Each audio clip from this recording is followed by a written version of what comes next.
8 nazionali in gara e una città, Oderzo, da percorrere in lungo e in largo per un circuito lungo 5 km per le donne e 10 per gli uomini. È iniziato il conto alla rovescia per la manifestazione Trofeo Pitergium European Road Race Under 20 che riporterà nella Marca l'oro olimpico della 20 km di marcia Massimo Stano.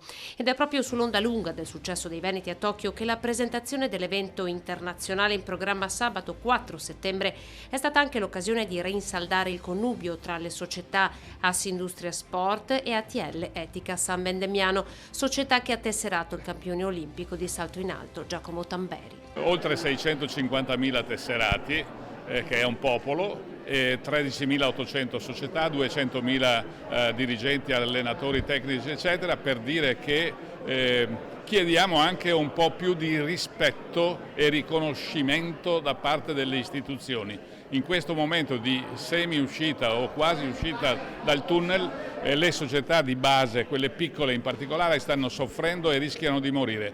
Chiediamo aiuto a chi può. Abbiamo bisogno di essere sostenuti come sport regionali, rimarca Ponchio. L'atletica con 5 ori su 10 ha dimostrato di non essere uno sport minore, un obiettivo che il club trevigiano di San Vendemiano sta portando avanti da anni. Nel grafico il piano di sinergie in essere per superare i localismi e rendere l'atletica accessibile davvero a tutti. Sul tavolo ci sono accordi con il running team Conegliano e poi con la nuova atletica Tre Comuni. Questo format di collaborazione per l'educazione, per la crescita degli atleti, dal mio punto di vista funziona, permette alla società di essere in rete.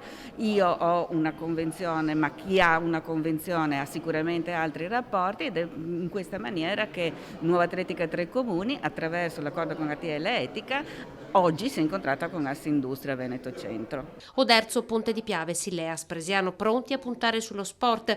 Parteciperanno al bando scuole e periferie per rinnovare e in qualche caso costruire ex novo la loro pista di atletica.